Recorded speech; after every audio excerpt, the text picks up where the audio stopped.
was going to lie down, throw a wee blanket over me. Just touched my heart from the first day I seen you. That's my daughter, by the way, just in case. Okay, there's one day, thank you, Rachel. There's one day we stand in front of the church and Rachel come up and I give her this big hug and pull her dead close tight into me. And there's people in the church saying, what's he doing with that young girl pulling her dead? So that's why I said, that's my daughter, so I don't get in trouble. Are you good this morning? Yes. You all right, Davey? Glad you haven't got noisy baby with you.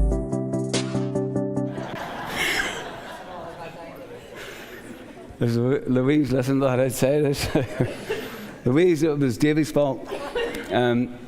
Okay, listen, we are looking at it. It's our turn, and it's our turn. Funny that, just in the light of our announcement, it's our turn to serve. Say, it's my turn to serve. Go on.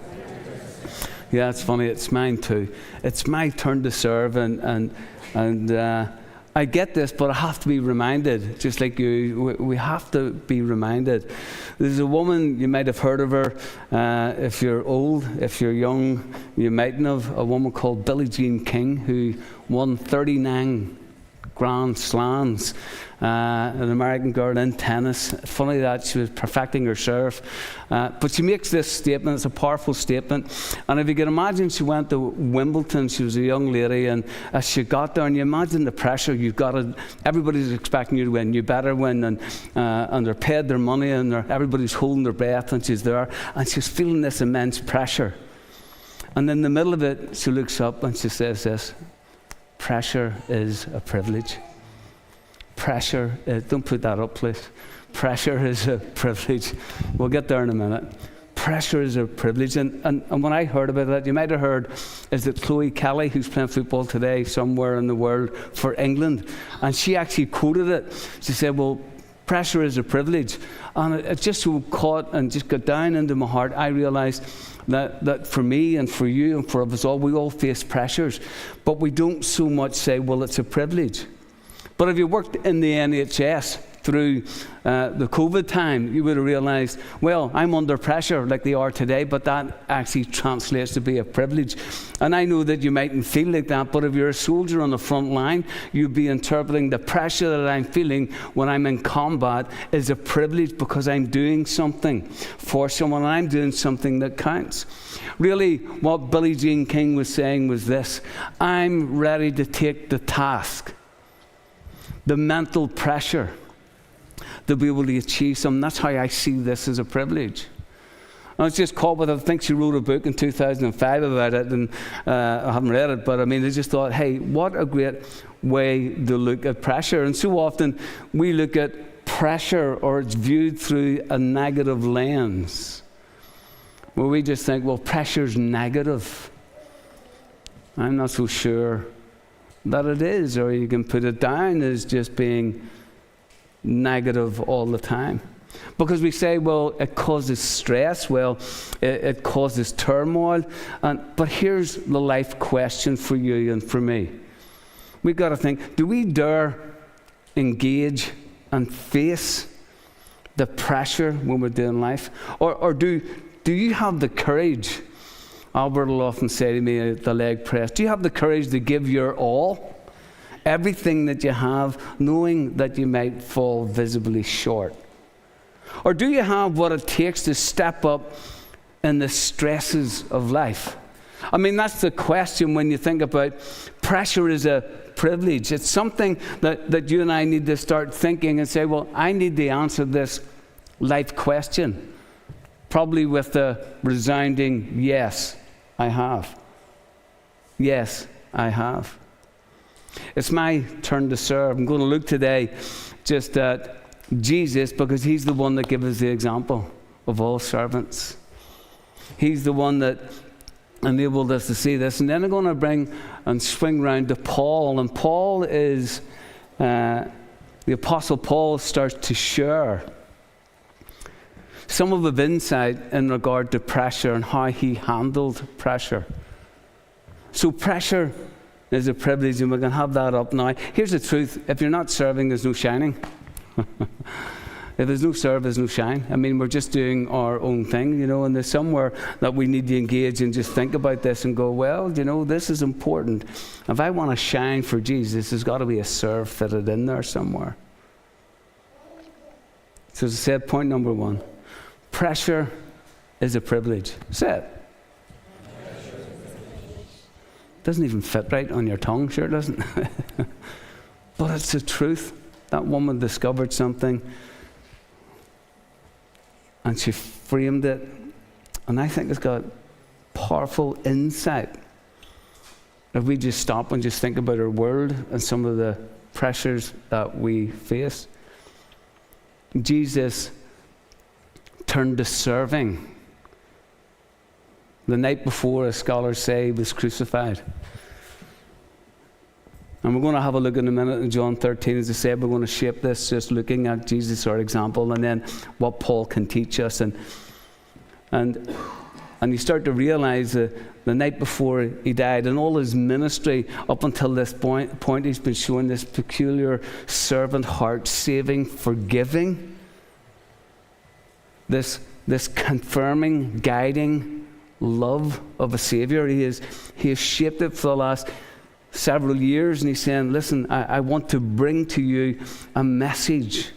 I've got this love and I want to show it to you. I'm going to read John 13 verse 1 that says this. This is at his Last Supper. It says, now before the feast of the Passover, when Jesus knew that his hour had come, the hour of, it must have been the most immense pressure that I can think of. When his hour had come, as you and I know, he's going to the cross, to depart out of this world to the Father, having loved his own who were in the world, he loved them to the end. In other words, his focus was constantly on others. It wasn't on himself, in the light of what the dawn would bring, or his arrest would bring. And he goes, well, you know what? I'm going to love these guys right to the end. This is my focus. He says, I'm going to care right to the end. I'm going to deal with this pressure right to the end. I am not shrinking back. It was, when I think about it, must have been the greatest hours of pressure. Pressure is a privilege. Albert was sharing about Jesus, the Lord, and he was saying, hey, he came as the Son of Man. The Son of Man, as we know, was Yahweh, God manifest in flesh. And yet when we think about him, he had the highest rank. He was above everyone. God was the creator, and yet he goes low. He steps down. Even though he had every right to be able to be the highest and the first, he goes low. In fact, in John 13, 2-4, I don't think I have it up there, but I'm going to say it this way. During supper, I'll just read it. When the devil had already been put into the heart of Judas Iscariot, Simon's son, to betray him, Jesus, knowing that the Father had given all things into his hand. And verse 4 says, he rose from supper. He laid aside his outer garments. He took a towel and he tied it around his waist. Then he poured water on their feet. And he starts to wash the disciples' feet. This is pressure at the utmost. This is pressure that was weighing down round the earth from heaven above. The pressure and everyone looking, saying, well, Jesus, you've got to fulfill this. And he washes their feet. And I want to drop down to verse 12, 13 verse 12, and it goes like this. When he had washed their feet,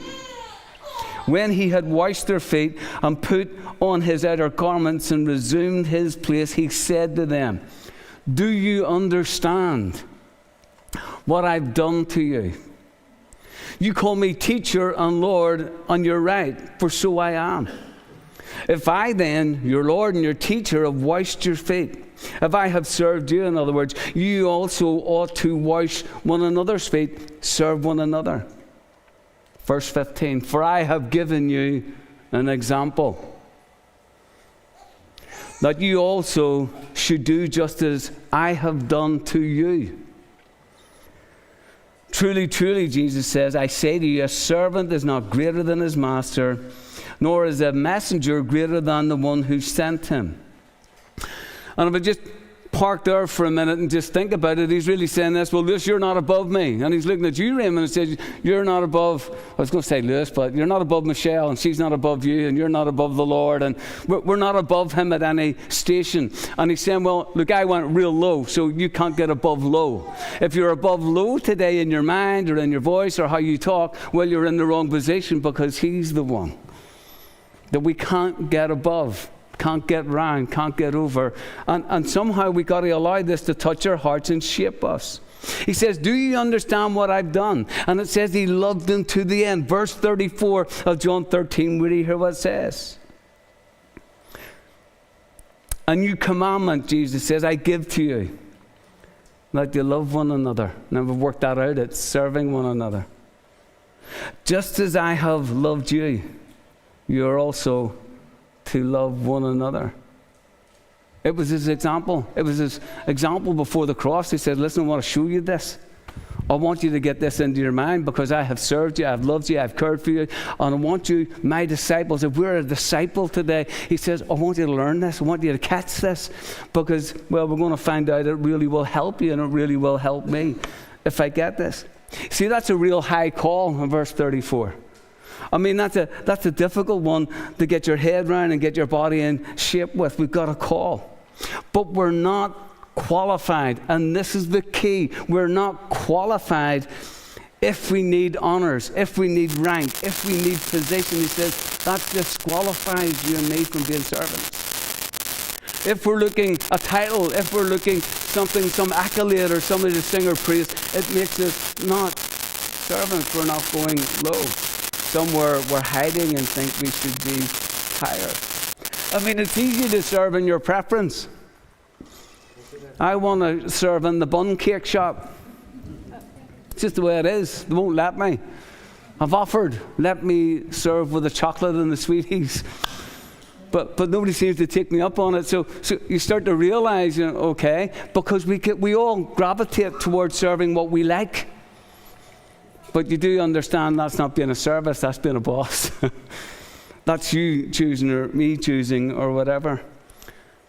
Probably the second thing I want to bring to you just quickly is this: pressure had a picture, or has a picture. So I want you to understand it's not just that pressure is a privilege, pressure has a picture. And Jesus makes it this living picture of washing feet. He says, look, this is what it's like. It's the most, you see, slave, where's Michelle? Come on up here and stand here. I forgot about you. Come on. I said to Michelle today, she's dressed like a slave, like Raymond's slave. Now come up. Just turn away, turn around. There's her belt, slave belt and the slave shoes. Thank you very much. That's lovely. Thank you.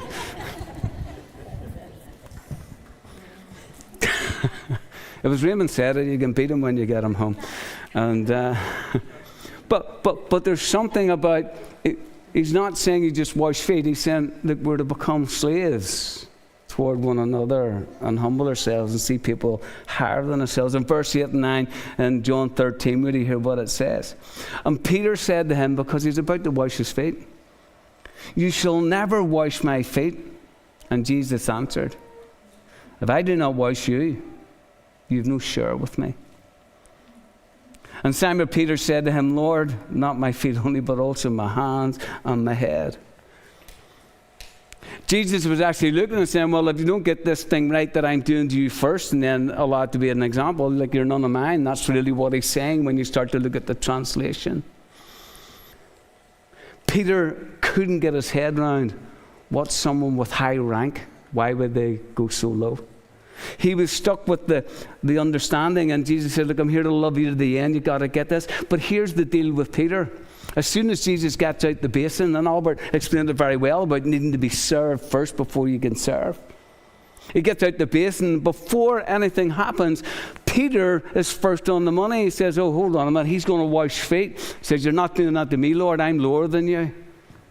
He didn't wait for an explanation. He just had his idea, and he thought, I'm getting my idea out here because I see what's happening. This is what I think. Wow. I think sometimes our prayers are like that. Lord, this is what I think. You ever had a prayer like that and the Lord speaks back and says, I'll knock yourself out with that one?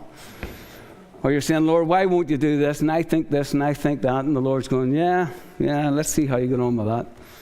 I mean, come on, he's the ruler of the heavenlies. And sometimes we don't wait, and Peter wouldn't wait for an explanation. And he tells the Lord what to do. You're not going to wash my feet, Jesus. Or Lord, or Messiah, or whatever word he would have used. And he was really strong about it. When it's written in the Bible, it's saying, no way, Jose, sort of feel to it, right? He's saying, you've not a chance. This is not going down, Jesus. Now, you think he would have learned because he wanted to do lots of things in his life, but here he's back at it, not waiting to understand. And the truth is, he meant it. You're not washing my feet. I mean it. That's the way it tells us until he worked this out. If I refuse the Lord, I lose the Lord. That's when he started to change. In other words, what was happening, well, maybe it's just inside as we look back. The Lord's looking at him saying, well, you're not ready. You're really, really not ready to be the minister I want you to be at the minute, Peter, because you're caught up with what you want to do. You're caught up with how you see it. You're caught up with your great plans, and all of a sudden, things start to change. In verse 10, I don't think it's on the screen, but I'm going to read it. 13 and 10, it says, Jesus said to him, the one who has bathed does not need to wash, except for his feet, but is completely clean, and you are clean, but not every one of you, because we know Judas wasn't clean. The one who's been bathed is clean already, but he needs his feet washed. It's interesting. You can be clean, but you need a daily wash, or maybe just call it repenting and turning and looking at the Lord with the many things that we do is probably the simplest way to put it. See, I know I'm clean before him.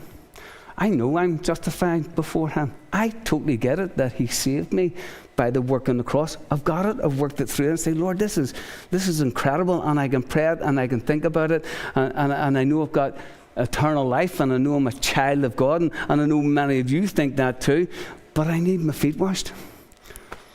The stuff that I get caught up with, and the Lord says, well, look, you've got your feet grubby again. But here's the truth, it takes humility. It takes real humility and grace to serve someone. But what do you hear? And it takes real humility and grace to be served by someone. And I put that at the end because lots of times we don't like served. We don't like people serving us, and we don't like people helping us because we're too proud. And we've got all this stuff going on, saying, well, I'll do it on my own. But if God sends you someone, I don't need their help.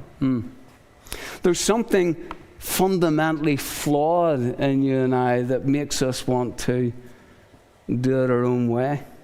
In verse 17, now think about what I've been saying about the greatest servant, Jesus Christ, Son of God, God manifest in flesh, comes and gets the basin, washes the feet, and he says, this is my great example, and I want you to do this.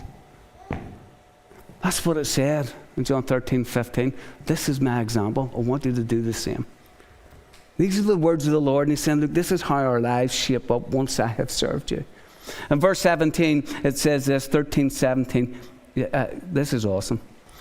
If you know these things, blessed are you if you do them. If you get it, you work this one out. If you can work this out today, he says you're going to be blessed if you start applying your life like that. You're going to find a blessing. If you really work this out, you realize what's coming up short in your life is fulfilled this way. Love is washing dirty feet.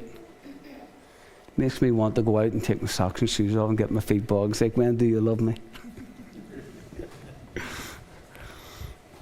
Gwen had to wash and look after me when I was in hospital. Thank you for washing my dirty calves.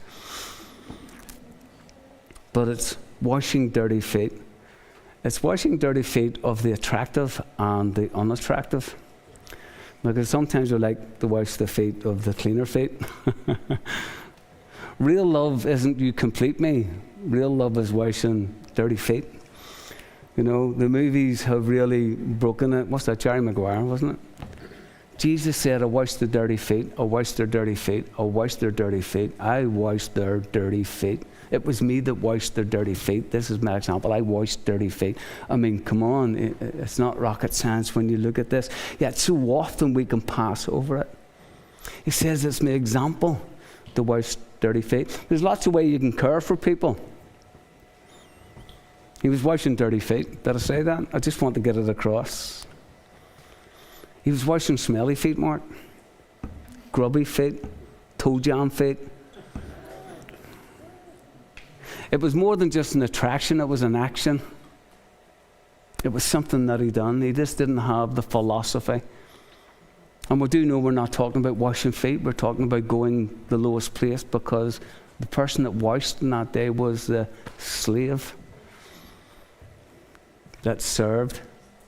And Jesus came to serve, isn't that right? Number 3, the pressure has a practice. Well, what do you mean it has a practice?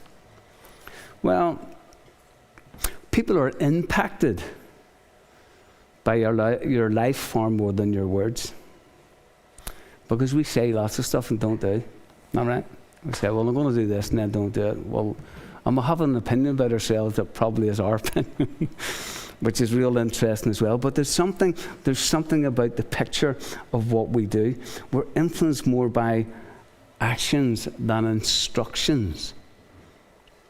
Because lots of times we can, like everyone here knows what somebody should do in a particular situation. Because we're good at telling and instructing, but we're not good about living out what we're meant to be living out. I mean, if I was talking to the ladies, you know, people want to absorb your lifestyle more than your hairstyle. I'm just saying, I can't say it about me, obviously, but you know what I mean, Michelle? People want to see your lifestyle, not how well you're dressed and how well you look. And listen, guys, I'm not leaving you out, because people want to emulate your walk, not what you talk about, not the big things that you boast about, not the big things that you say. I say, I'm not interested in what you say, I'm interested in what you do. And you know where this really comes home in Christianity? When we say things about the Lord but don't actually act in the manner that that's true. God, thank you for your grace, but be ungraceful. God, thank you you've got the power of all heaven and earth, and you touch and you heal, but I'm not going to pray for anybody. Thank you, Lord, that you supply all my needs, but I'll never give anything. I mean, it's madness about what we say and don't actually work out. And the Lord's looking for you and I to swing round. Albert Einstein, it's not you, said this: setting an example is not the main means of influencing others. It's the only means. It's the only means. That just really catches your heart. Paul models this lifestyle of being an example. So I want to leave what Jesus has said. I want to look at some things Paul said, because he can help us with the difficulties that we face, because Jesus just had it down on pat. It just seemed like nothing fazed him so often. And Paul gives us a bit more of an insight when we're thinking about this life and being called to serve, and it's my turn to serve, and pressure is a privilege, and it has a picture, and it has a practice, and somewhere we got to look at this and say, Paul, you modeled something. I want to go to 2 Corinthians 6, verse 3. Really hear what he says. You'll love this, because it just, when I read this, I think of you. We put no obstacle in anyone's way. Sorry. I'm thinking about myself when I read that. So that no fault may be found with our ministry. But as servants of God, we commend ourselves in every way. And when you're reading that, you can't but help, Paul, you put no obstacle. We don't put any obstacle in anybody's way. And it seems to me, when I look at Paul and look at his life, his role model and how he laid his life down was the thing that actually empowered him. It seems that everything was focused in his mind when I read that to say, I want to do what's right because it really helps you and I. It is the way to walk, and it's the way we're to live. In other words, he was saying, look, I'm going to get above the accusation of those that hate me, of those that have snide remarks, of those that pump their station and make sure yours is lower. He says, I'm learning I'm not going to put an obstacle in anybody's way. And when I think about it, I just say, look, how do you get your head around that? Above the anguish when someone has said something about you or had a pop shot when you weren't there. He said, I want to be able to not cause anybody to stumble or put an obstacle there when they have hurt me deeply. Because we felt that so often in our lives. Above disappointments. See, here's a truth that I want to catch on. I hope you'll catch on to it. No one can attack the power of your faith practice. They can lie about you. They can twist your words. They can fire and hurl accusations at you. But no one ever can move your example. When you say, you can say what you want, I'm continuing. You can scream or write or post or whatever it is, but I've got an example and I'm living out by faith in him. I mean, nobody can actually pull that down, but they can say lots against you.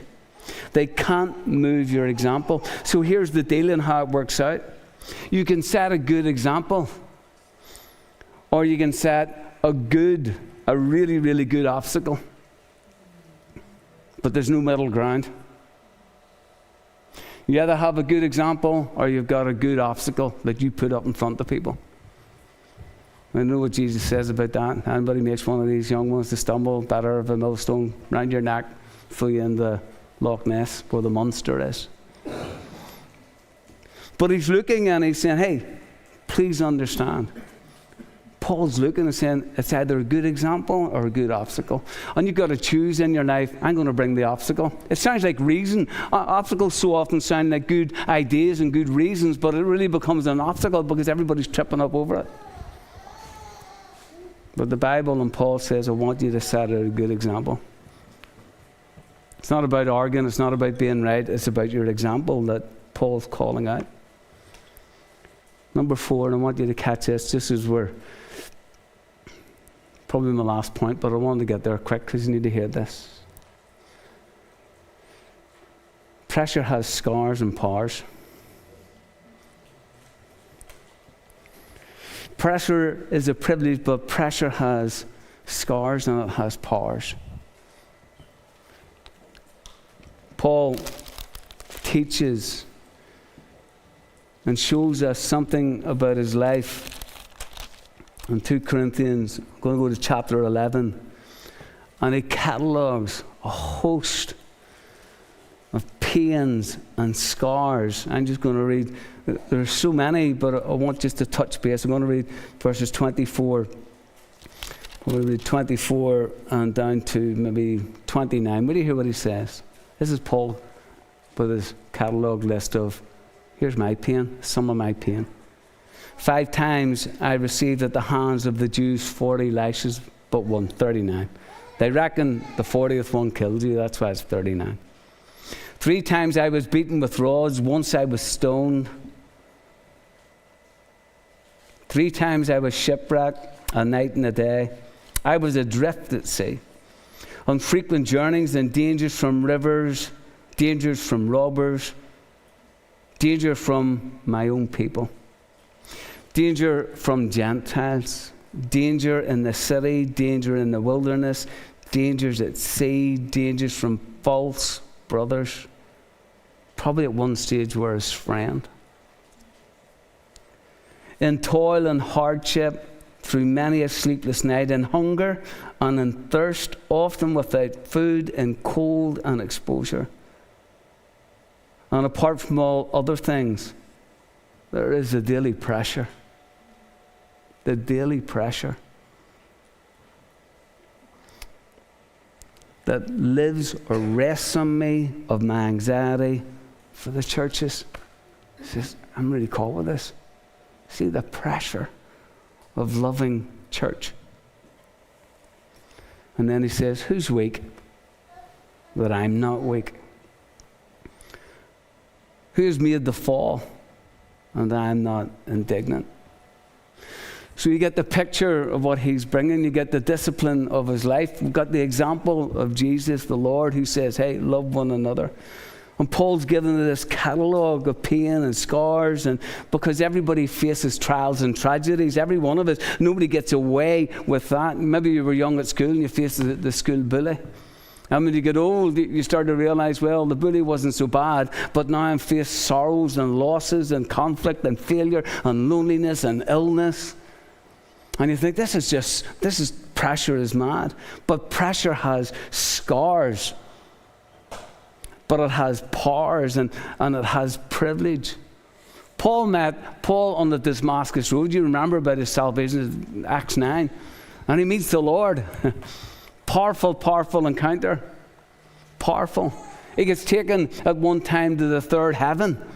And you realize, wow, I mean, the stuff that he's seen and he heard, but the pains that he had and difficulties, but he wanted to live to be the example. Let me just read in 2 Corinthians 12. Are you still with me? This is Paul saying he's doing a wee boast. I must go on boasting, though there is nothing to be gained by it. I will go on to visions and revelations of the Lord. Because we all get those, don't we? Not that we would boast about it, but he says it's foolish, but he'll do it. And he says, I know a man in Christ who 14 years ago was caught up to the third heaven. So he's taken to the third heaven. So you have earth, one of the heavens, the atmosphere, and then into the stratosphere where God is. That's the 3 heavens. Who was caught up or raptured actually up to the third heaven, whether in the body or out of the body. Look, I don't know, but God knows. And I know that this man, he's talking about himself, was caught up into paradise. Whether in the body or out of the body. Look, I really don't know, but God really knows. And you start to realize, say, wow, this guy's got so much he can boast about, but he wants to sit back a bit and say, well, I've got something else to say. Let me go to verse. See, you got to understand, he said, I had visions. I heard the indescribable. I seen realities of the future that nobody else had seen to that point in time. I've come to a knowledge of who really God is that no one understands. And I've got something to deliver to the church. Let me go to verse 7 because it gets real interesting.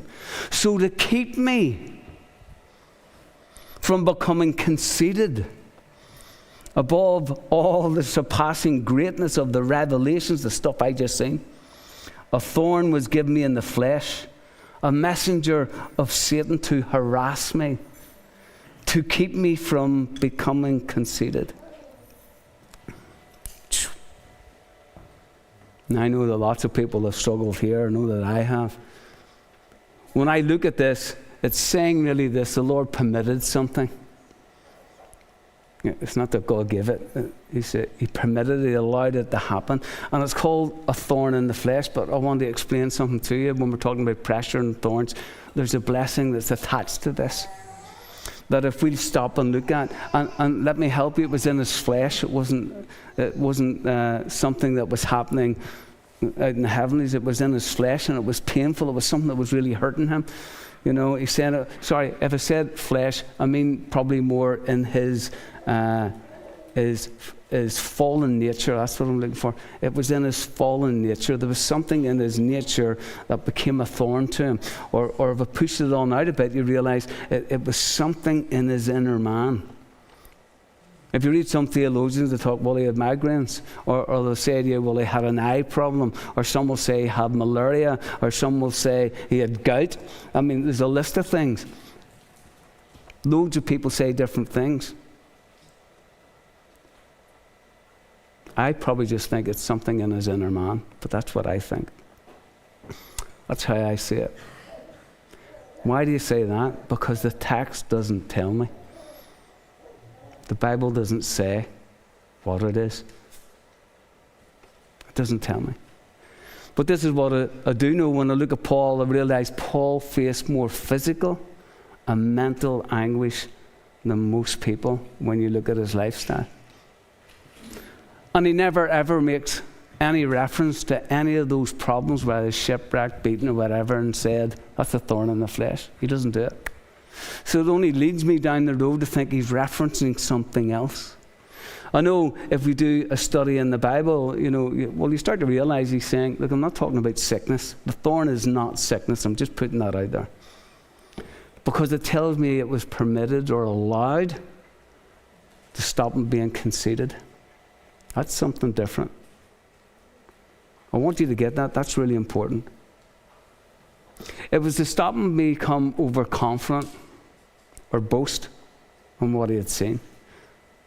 It was about revelations that he had, and the Bible is saying, and Paul's writing, and he's saying, this was allowed to harass me continually. It seems to be, it leans more to something that's happening in his head and what he was thinking, what he struggled with, or his emotions, or spiritually inside him. It seemed to be something that throbbed and nagged him daily, that he had to learn how to overcome. We do know that when we read the Bible, some of Paul's greatest pains that he faced were the betrayal of friends. People who said they were walking with him that deserted him. That's what it seems to be directing. If you read through the book of Numbers or Joshua or somewhere like that, or the Psalms, this is what it says. You'll pick up that the reference to thorns is about people. So if I look at the Old Testament and just pull this up, I don't have time, but I'm going to go and say, well, it seems to me that fits here. That it's people that are bringing the thorns. In 2 Corinthians, again, I'm going to look at verse 6, just going to go back to 6, and verse 11, and this is the time when people are slandering him and dishonoring him, and they're really imposters of the faith, and Paul's saying something. Will you hear what he says to the Corinthian church? Verse 11. This is Paul talking to the Corinthian. Imagine he's sitting here looking at you. I've spoken to you freely, or I've spoken freely to you, Corinthians. Our heart's wide open. You're not restricted by what I'm doing or what I'm saying. You're restricted by your own affections, what you want. You keep blaming me, Paul's saying, but it's really what's happening in you. That's what he's saying. In return, Paul says, I speak as to children. Why won't you open wide your heart? Why won't you be upfront with me? There's 3 things that happen there when these people, he says, open wide your heart. You're giving me the cold shoulder. That's what he's saying to the Corinthians. You're treating me less than. You've done a work in your mind and your heart. And he's dealing with the gossip of false friends, and there's few sins that scar deeper when that happens. And you know, and I know, and we get this. And Paul's looking and he's saying, listen, this happens from the people of faith, but look what he's saying, speak freely. I speak freely to you. And then he goes, listen, you're hurt because of what you think and because of what you do, and you want to put it in someone else. He says, why will you not open your heart to me? That's what he's saying. It's a bit like he's sitting with people at a card table. Paul, do you play cards? And they're holding their cards tight to their chest. And they draw you out. What do you think, Gwen? Oh, you think that and think that? Oh, I'm not telling her what I think. I'll just hold that up my sleeve. And Paul's saying, open wide your heart. Christianity is different. You don't hold cards and secrets and sneak. I mean, Paul's saying, he's appealing to these people who are doing something against him. Some way the Holy Spirit kept the thorn in the flesh from us, or to tell us what it was, so that we can identify with the thorn and the pain that happens in relationships. But even if it comes packed different, we understand the pain that it brings. Isn't that right? Somebody say yes.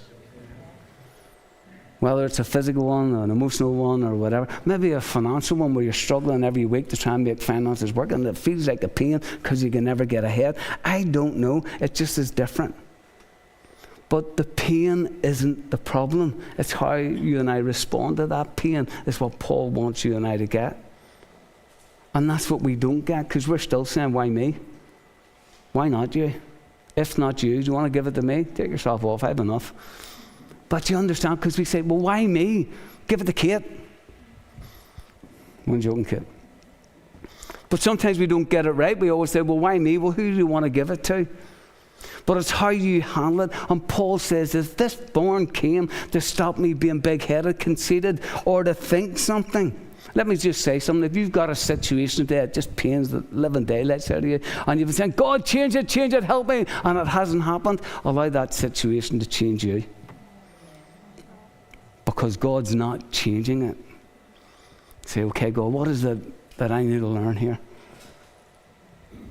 Everybody's a get. No, failed. That's not what he's saying. Somewhere we've got to make the upgrade. Or maybe if I said it this way, you know, if we just think if we want to handle it, allow the scar to become the power blessing that you need. Allow it to strengthen you. Can you imagine someone that's just got grace in their life and they take it for granted?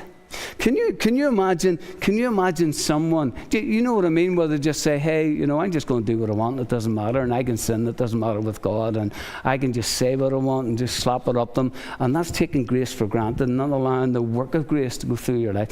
Can you imagine someone like that who thinks that you deserve their opinion and it wins? Can you imagine someone like that? Or maybe you think of someone that takes pride in the provision that they've made for themselves, that they've been successful in the world, and they've done great things, and they say, look what I done. And you're a less than because I'm the person that does this, or I'm the person that's climbed to the heights here. Can you imagine maybe in your world people like that, or people that never, ever give, but they always take? Because somewhere in their mind they think that they should be. Or people that never, ever serve, but always want served. And God goes, how am I going to get their attention? I have an idea, God. Why don't you allow a thorn? Because they think it's about them. Because they're above the station, and God says, yeah, I know, and no matter what I say, they're not going to listen to me. So maybe when something goes in their life, something will change and they'll start to talk. Because we listen to thorns. And you say, well, God, give me a thorn, not something that would ultimately bless you and enrich you and grow you. Well, will God give it to me? No, but He'll permit things to touch your life and touch my life, as He's done many times. I mean, this is just how I see it when I'm looking at it. I think somewhere God will say, well, you need to stop thinking that you're better and realize that you're not better than others. We need to stop sometimes to think that we're not in a higher station, because the highest one, Jesus said, has been the lowest. We need to stop thinking, well, I should be used more than them because I'm better than them. You meet people all the time say, this is the statement that people who think like that say. They say, well, see, if it was me, this is what I would do. That's how you spot it. Well, if it was me doing it, I would take it this way. I wouldn't do what they done, because you think your station's above that. And that's how we get caught out, just for what we say and what we do. Now, don't get me wrong. Don't get me wrong, Paul isn't celebrating the thorn. He's not doing that. What do you hear in verse 8, what it says? 12 and 8, it says this. So thinking that he got the thorn, it came, and God allowed it in, He permitted it. And Paul says 3 times, I pleaded with the Lord about this, that it should leave me. 3 times I wrestled and got the phone and said, God, please stop this. I can't face life. I feel so broken on the inside. Won't you remove this from me? I feel that everybody's talking or looking at me. I feel less than, and I'm trying to stand up and man up, but something is just breaking down the inside of me. In verse 9 it says, but He said to me, my grace is sufficient for you. Now, I don't know how he got that conclusion. It doesn't really tell me. But he's really saying, my power is available. I need you to resist all those voices, all that clambering in your mind to pull you down and to shift you, because you'll shift the wrong way. He's actually looking at him, and he's going to reveal something to him. He's saying, Paul gets this paradigm shift. I feel so weakened that I can't face another day. But there's something that's available to me that I want to take hold of. And he shifts from pain to weakness in part in 9 again. But he said to me, my grace is sufficient for you, for my power is made perfect in weakness. And Paul says, therefore, I will boast more gladly about my weaknesses so that the power of Christ may rest in me. Now, we don't take the time just to look at that and work that through. God is saying in the natural you can't win. You're not going to overcome. You've got to understand something about your life. It doesn't matter where you think in station, I'm above this, I'm doing okay in the world, and then comes something crazy into the world that puts you at the bottom of the pile, and you're struggling like everyone else. And you go, how did I get here? How did I get here? And God's looking and saying, well, you know, you've got to understand. Unless you're dependent upon me in the natural, you can't win. In the natural, you can't win. And Paul catches this idea. Or the preacher under pressure catches the idea. Or the performer, wherever you perform in your workplace or whatever, catches the idea. Or the one that's planning all of a sudden catches the idea about pressure.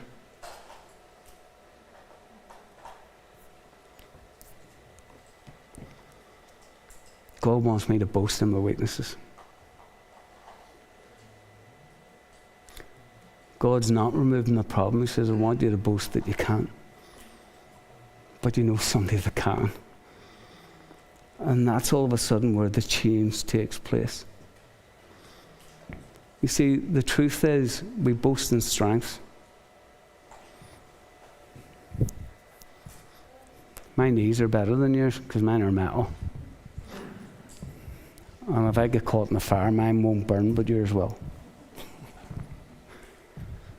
But you hear where he's going with it. We boast about what we do, what we get. It's in us. It's just not the right. It's called fallen nature. We do it daily. We think, well, we've got to handle it something better. And Paul's saying, you've got to make this shift.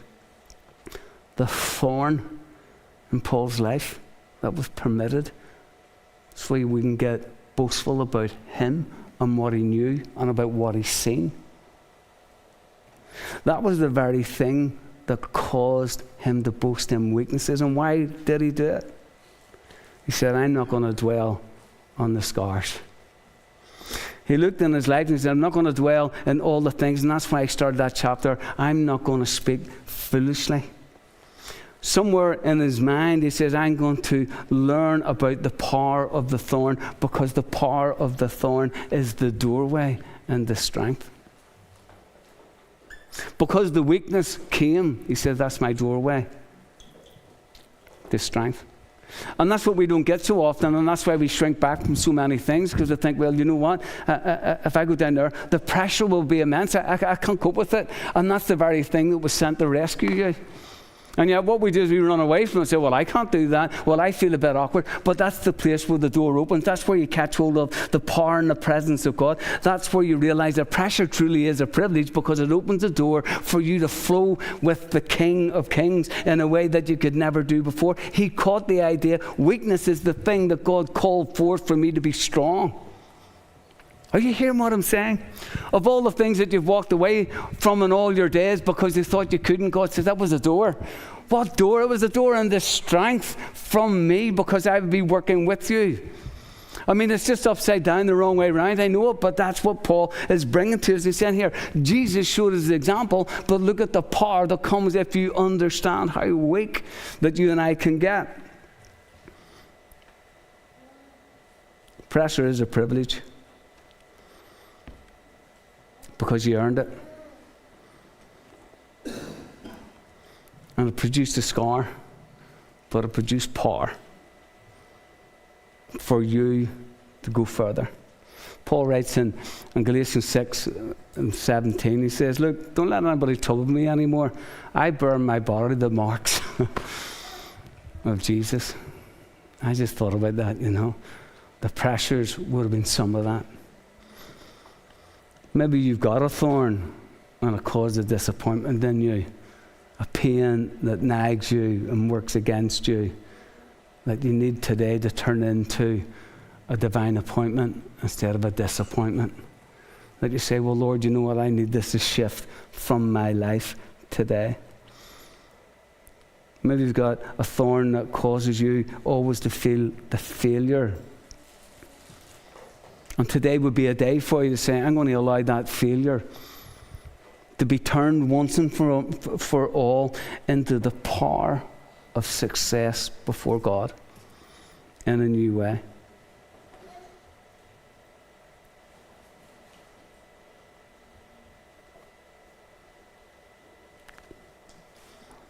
You can turn any scar into power.